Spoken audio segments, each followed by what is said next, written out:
Morning શુભ સવાર, કેમ છો યુટ્યુબ ફેમિલી? મજામાં રહેવાનું. આજના બ્લોગમાં તમારું બધાનું હાર્દિક સ્વાગત છે. મારા આપણે તમે બ્લોગ જોઈ લીધો, અમને મતલબમાં એક્સ્ટ્રા ઇનામ આપ્યું યુટ્યુબે, તો હું ખુશ છું. તમને બધાને જણાવી પણ દીધું છે. તો મારી પાસે નાની મોટી અપડેટ હોય તમને બધાને આપતો રહો. આપણે આજ સવારમાં ઠંડીમાં કડકડતી ઠંડીમાં બ્લોગ શરૂ કરવામાં આવેલો છે. એટલે કે જો મેઘરવો પડવા માંડ્યો ને ઠંડી પડવા મળી. દરિયાની અંદર હજી તોફાની સોડું દાદું છે. અને અહીંયા અમારે કેવલભાઈને ઠંડી નથી લાગતી, એ અમને રખડે. અમારે કૃષ્ણાબેનને થોડીક તાવ જેવું આવી ગયું ને, એને ઠંડી લાગે છે. કાકીશું અને પાછું મને તાવ નથી, પણ મને થોડીક ઠંડી લાગે છે. પણ કાંઈ નહીં, કામ કન્ટિન્યુ શરૂ છે. ટાઈટ ઉડી ઘણું બધું કામ પતાવી દીધું છે. અને આપણે જર્સી કાઢી લખીએ. પછી અમારે મંગુ અને બહાર બાંધી ગઈ મોજ આવી ગઈ. ઠેકડા અમારે ડિસ્કો કરે. જવો એ લે તોડાવી છે ને, આ તો મને પાડી દે એટલી તાકાત કરે. બેન અહીંયા બાંધેલી છે. અને કાજલ છે ને ખેતરમાં ગયેલી છે સોળા તોડવા. તો હું એની પાસે જાઉં અને બાજરી કેવડી છે એ બતાવી દઈ. તો જાય ખેતરમાં, ખેતર બાજુ. ખેતરમાં એવો મને એમ છું, આ મારા ભાઈને એને તુર છે ને ગુલાબી ફૂલડા, અને મારા બેટા અમારા સફેદ ફૂલડા. જો આ હું બિયારણ કયું લેવું છે એ ખબર નથી. અને આને ફૂલડા મતલબ અંદર ધોળા આવ્યા જવું નહીં, આમ મતલબ આમ ગાઈશ સમજાય કે આ સેજ પીળા જેવા. અને મારા ભાઈની છે ને તુર, એ તમને પાછો બતાવી દઈ કેવા ફૂલડા છે. એ અમારી બાજરી જવો નેક્સ્ટ લેવલની થવા મળી છે. મેં ઘરો પડવાનું સ્ટાર્ટ થઈ ગયું છે, એટલે બાજરી વધી જાય. અને થઈ ગઈ પણ જાય, પણ પારવાની છે ને એટલે કંઈ પારી લેચી કે તો ફાયદો પડે એમ છે. પારવાનો સમય ફૂલ છે, પણ મને લાગતું નથી આપો કોઈ પારવાનો ટાઈમ રહે એમ. અહીંયા તોડે છે કાજલ સોળા. બાજરી પારવાનો ટાઈમ થઈ ગયેલો. કેદી પારવાનું છે કે બાપા સીતારામ બોલી જવાનું છે? પડા હે કેમ લાગે તને બાજરી નેદવાની? તો આનું રોદણ છે જાવ એટલી જાય ને, બાકી રે એટલી રે એમ કે. ઓ હાય બાપા, મહી તો જો એવું આમ તો જુઓ ફેમિલી, મહી મારા બાપ. આમ જુઓ ગાઈસ, સોળાય નથી દેખાતા એટલી તો મહી. ખબર ન પડે પાવડર નાખવાની? ખબર અહીંયા શું પડે? હાલ કીધે બધાને જય માતાજી, જય દ્વારકાધીશ. અને અમે છે કે ખેતરમાં આવેલા છે ઈ સોળા તોડવા. તાર કરવાનું શું છે? કાયમી અલગ અલગ હું કરા? શું અલગ અલગ? જય માતાજી, જય દ્વારકાધીશ. આજના બ્લોગમાં તમારા બધાનું હાર્દિક સ્વાગત છે. એમ કહેવાનું છે કે ખાલી જય માતાજી, જય દ્વારકાધીશ કરવાનું છે તારે? એ પેલા કીધે. ગમે એમ કહેવાનું. ના એમ નહીં, ગમે એમ નહીં. બધાને જય માતાજી, જય દ્વારકાધીશ. એમ નહીં. આજના એક નવા બ્લોગમાં સ્વાગત છે તમારા બધાયનું. તો અમે છે ને આવી ગયેલા છીએ અતારમાં સવારમાં ખેતરમાં. હું તો પેલા મેં સાહેબને કીધું ને તો સોળા ઉતારી આવી જોઈએ ને એમ. આવા હું ઉતારું કે ઈ નો આવ્યા તે આવા ખાહો એવું શાક કરશું ને એને ધોવાના છે મસ્ત. આમ તો કેવી ઓલી થઈ ગઈ. પણ ગમે એમ કરીને ધોવું તો તેને પછી ખાવાનું જ ને. એટલે સોળા નથી ખાવાના, દાણા જ કાઢવાના છે ખાલી અંદર. કેમ ખાવું ગાઈસ? અને અહીંયા છે ને, અહીંયા જો તમને બતાતા છે આ શું છે ખબર છે? કાણીગા છે, દવા માટે વેચે. એ કદાચ ને વેચે તો નથી, પણ કદાચ મારા અનુભવ પ્રમાણે 1000 રૂપિયાનો કિલો ગમે આપતા છે. પછી કંઈ ખબર નથી. જોઈ ખેતરમાં વેલો હોય ને કાણીગાનો એ બહુ સારું, દવા માટે બહુ કામ લાગે. 1000 નહીં, પણ હું તો 5000 હોય ને દવા માટે માણાને 5000 દેવાનો માથા પડે. દવા કરીને ડૂકી જાય ને, દવાખાનાની દવા કરીને ડૂકી જાય તો એ ન સારું થતું. એ કાણીગાથી પાછું સારું થાય. એ ઘણા રોગમાં કાણીગા કામ લાગે. તો મારું બેટું એ મને ખબર નથી શું રોગ હોય, દવા જોતી હોય એને ખબર હોય. કંઈ નહીં, હાલો તો ફટાફટ તોડી લઈ સોળા. તો મારા ભાઈની તુર છે ને ના હું પૂગી ગયો. અને જુઓ એને બધા મતલબમાં આવા ફૂલડા લાલ અને ફૂલ પીળા. અમારા તો ધોળા ફૂલડા. બોલો આ તુર અલગ અને અમારા તુર છે એ અલગ છે. આ અમારું બેટું બિયારણમાં હે આ તુર કદાચ આ છે ને આ મોટી તુર છે ને આપણે છે ને નાની છે એવું લાગે. મોટી છે ને, તો આ ખાલી પોપટા છે ખાવે હાવ. તોય ઘણી ગઈ આ મોટી છે ને અમારે જે છે ને એ નાની છે. કાંઈ નહીં, હવે આમાં બિયારણ લાવવામાં હું તો 20 રૂપિયા લાવેલ છું ને. કા 20 રૂપિયાની મેં ઓલી વાવેલ છે. 20 રૂપિયાની કેટલી હું થાય તમને જણાવી. જાઉં છું ઘરે. એવા છે ને મતલબ ખેતરમાં ઘરે આવ્યા ને તો ફોન આવ્યો છે, સમિતિ ખુલી છે, આજનો છેલ્લો દિવસ છે કે દેહે આવી જાવ. ગળદી નથી. તો હવે હું ફટાફટ જાઉં છું સમિતિએ ઘઉં ચોખાને એવું લેવા, એટલે કે રાશન લેવા ગામમાં જાવ. તો કન્ટિન્યુ જઈએ આપણે ગામમાં. તમે થોડું સિનેમા કિચન જોઈ લો દરિયા.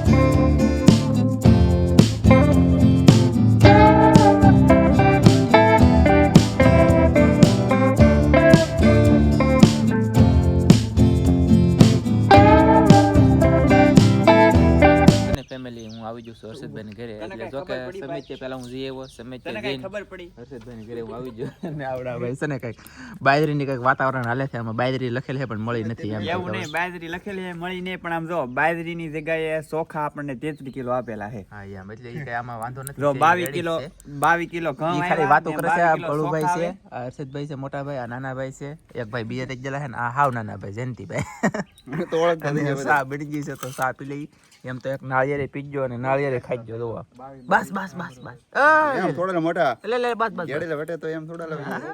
તો સારો ફેમિલી કહે સા પી લઈ અને હર્ષદભાઈ યાદ આવ્યા છે કહાણીથી કપા વીણવા બોલો આવડા અહીંયા કપા વીણતા નથી તે આવડા બે જણા કપા હા, વીણવા. કપા વીણવાયેલા ગુંદર પટ્ટી આવી ગઈ સોટી રહી કપામાં. તો ચાલો ફેમિલી સા પી લઈ ફેમિલી આપણે છે ને મતલબ સા પી લીધી હર્ષદભાઈ બોલે પછી ગાડી હારી કરાવી અને પૈસા બાકી દઈ દીધી આજમાં અને હવે હું સમય ચાલે આવડો પાછું લઈ લીધું છે થોડોક એવું મળ્યું પણ કાંઈ નહીં બે નામનો ધંધો મળે છોકરા નાના છે પછી હવે જાઉં છું ઘરે તમે સિનેમી કિચન જોઈ મજા આવી કે ભાઈ ગીતો મારું બેટું હું કહેતા ભૂલી જાય પણ કાંઈ નહીં જાય ઘરે ઘોડિયાને સોખલીએ વધાવું ઘોડિયાને મંગળ ગીત ગવરાવું આજ મારો વીરો રે પરણે છે તા માંડવે માંડવે બહાર નીકળો એટલે ગીત ગાવ એ તો ખબર જ હશે તમને બધાએ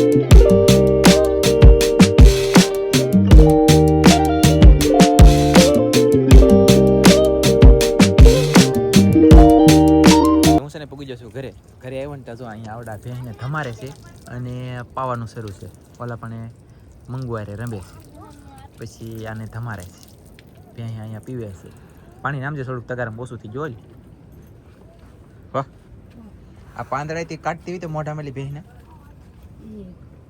ઈ ખાતી ખાતી આલે આવતી ત્યાં ખેંચીને લેવા હલવાઈ જોઈ છે એટલે એવડું મોટું નીકળું સોયું કહીશ એવડું તો ભેંસના મોઢામાં હોય તો એ પછી ભેંસ પાણી પીવે ઓ ભાઈ ગજબ કહેવાય કા હા હા અને અમારે છે ને આજમાં અવલબેન આજમાં આવેલા હા પાદરા આમ જો વાકા વાકા એટલે વાકા વાકા હવે છે ને જાળ હાંડ લાખવાનું છે ગમે એમ છે ને બંધણ હાંડ લાખવાનું છે કાંઈ એમ જ કરું ને હાલો તો ફટાફટ ભેંસને પહેલે જ બાંધી દઈને પછી પાછું બંધણનું કામ શરૂ કરી દઈએ એટલે ફટાફટ હાંધી લખી મેં છે ને જમી લીધા અવલબેન જાળ હાંધે છે અહીંયા કાજલે કામ શરૂ કરી દીધું છે આજમાં હું કામ શરૂ કરું સાઈઝ કાઢવાની શરૂ કરી છે આજમાં પહેલી વહેલી શરૂ કરી છે પહેલે વહેલી સાહી તાણે છે ને બીકણનો કોથળો દીવે કેટલી દો આમ ગાભો રાખીને પછી દબી રાખે બોલો આમાં ચોટ આવે પાછળ એટલે એવું છે તો કેટલું તો બહુ બી ચોટ ધ્યાન રાખજો તાર બાન ઘરે લાગ્યો હોય ને તને ફગાઈ દીધી ને 2 વાર રાખ્યા એટલે તો કાંઈ નહીં આપણે એમ તો રોબોટ મેકલ છે શોર્ટ લાગે ખરો રોબોટ પડી એમાં કંઈ તકલીફ નથી અને સાય તાણી છે તો પહેલે વહેલી સાય તાણે એ મને જોવા મળી એટલે કે નવી બહેની નવી સાય ખાવાનું છે માખણ પછી ખાવા ઘી જોઈ છે કા ને ફરતી પાવઠે પગ ધોતી યરી સે મુખડા જોતી હિરલ મારી એવી હે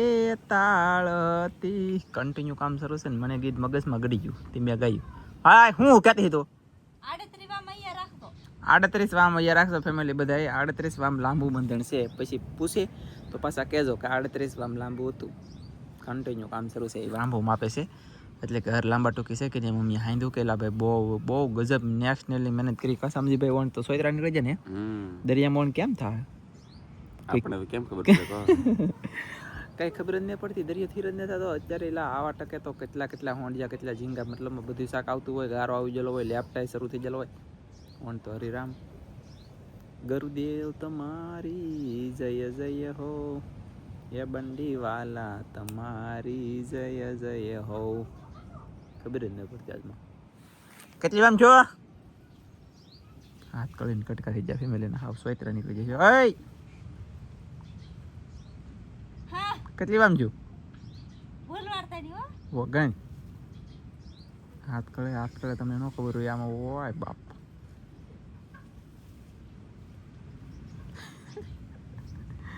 હા વાટ લાગી ગઈ છે એટલે હાવ સોયત્રા કરી લાગે છે હું છે ને 15 વામ એક ખાહે માપું ને તમારા બે ખંભા ને હાથ હંધું ફાટી જતી કીવોની માપે છે હું ખબર કેમ થાય સોઈ ચાલો 38 વામ ચાલુ છે ને સોઈ છે ફેમિલી અમારે જો 8 તારીખ 8 તારીખ કે 8 ઓય કેટલી વામ જોઈ લેવા હે 37 38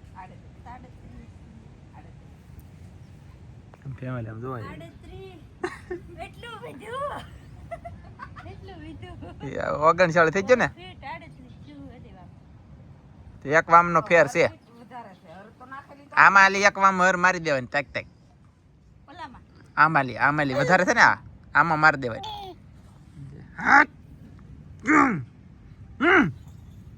ઢંગો અહીં જો તો રાવણ રાવણ બની ગયો રામ હાલો લાન ફોન તણાવીને ગાડી વાળતા આ બેન છે ને એને કીરો દીકરો ભાભો કાંઈ નહીં ફેમિલી આલા તો ઘડીક હવે તણાવીને ગાડી વાળે છે ને હું સોવું છું કેમ થાય કામ એમ પછી ને નવું ઝાડ પરવાનું તૈયાર કરી દીધું ઓલી ગાડી ઓલી મેં દીધી તણી હતી ને મેં અને ઓલ બેન જો નવું ઝાડ પરવા મળ્યા ફોનમાં જોતા હતા પછી અમારે કૃષ્ણ બેન આવ્યા ને તો કેવી સસમાં પહેરી જવો જો કેમ બેન તાવો જો સારો થઈ ગયો કે છે તાવ હજી છે લો સાકે સારો થયો થયો ચાલો રંબો ડૉક્ટર પાછું પહેર રાખે એમ ફરતો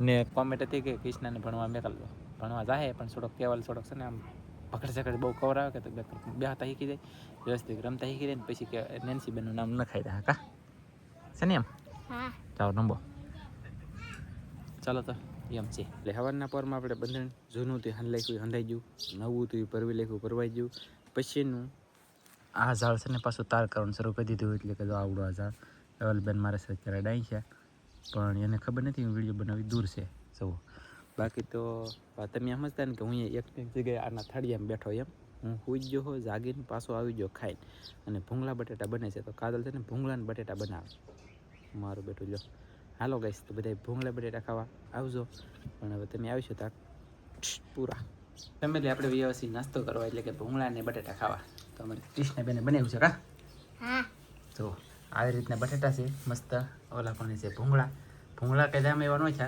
પણ બટેટા એક નંબર છે અહીં લીંબુ લેતા તો ફ્રેશમાં છે નાખ્યું આમાં નાખી દીધું